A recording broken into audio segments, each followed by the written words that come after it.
Discipline de la transformation. Nous lisons chaque fois ici Romains 12, verset 2. Le renouvellement de la mentalité.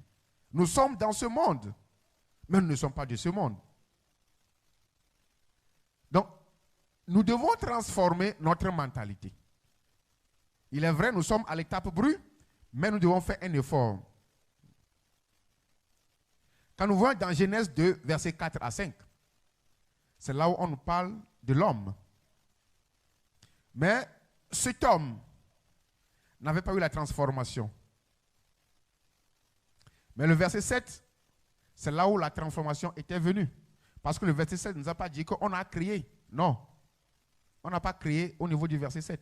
C'est-à-dire que l'homme existait. Nous allons lire Genèse 2, versets 4 à 7.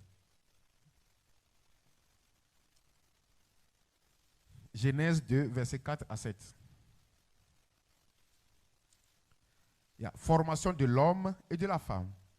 Donc, on dit formation. Parce que on n'a pas dit créer. Donc, si nous voyons bien, le mot créer est différent de former. Donc, j'espère que c'est dans ce sens que nous disons que ici, que ce n'est pas ici que l'homme a été créé, mais l'homme a été créé depuis. Voici les origines des cieux et de la terre quand ils furent créés.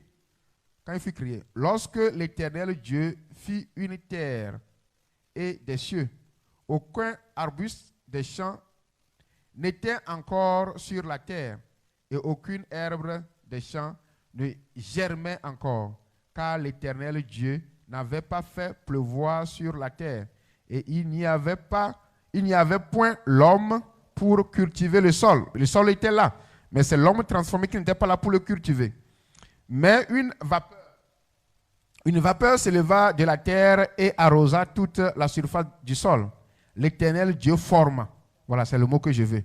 L'Éternel Dieu forma l'homme de la poussière de la terre et souffla dans ses narines. Alors, nous avions besoin aussi de la transformation.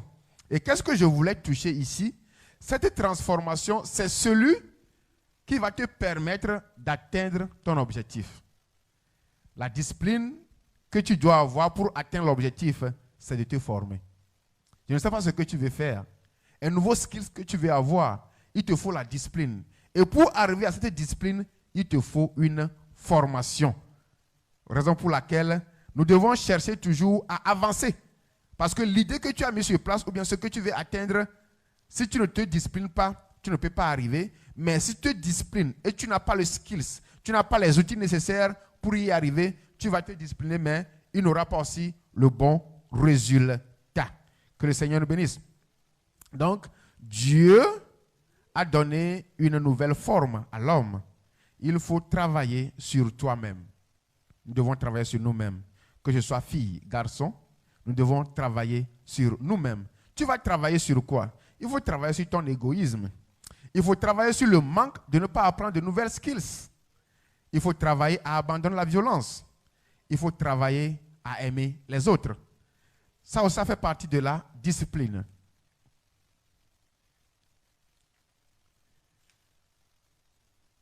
Mais des fois, quand nous mettons en place nos buts et nos objectifs, pour les atteindre, il y a des challenges. Il y a des challenges, mais nous devons faire tous un effort. Par exemple, le challenge d'abandon du péché. Des fois, nous, en tant que chrétiens, nous avions certains problèmes, difficultés. Et nous savions que nous menons une vie qui n'est pas conforme à la parole de Dieu. Mais nous nous expliquons pour dire, Dieu, si tu arrives à me faire sortir, maintenant je vais obéir. Mais Dieu lui dit, il faut obéir, je vais agir. Toi tu dis, non, Dieu, il faut agir, je vais obéir. Je suis dedans.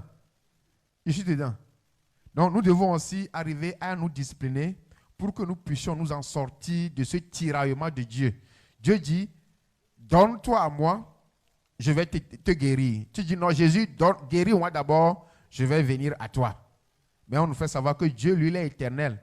Mais toi et moi, nous ne sommes que des mortels. Gloire à Dieu.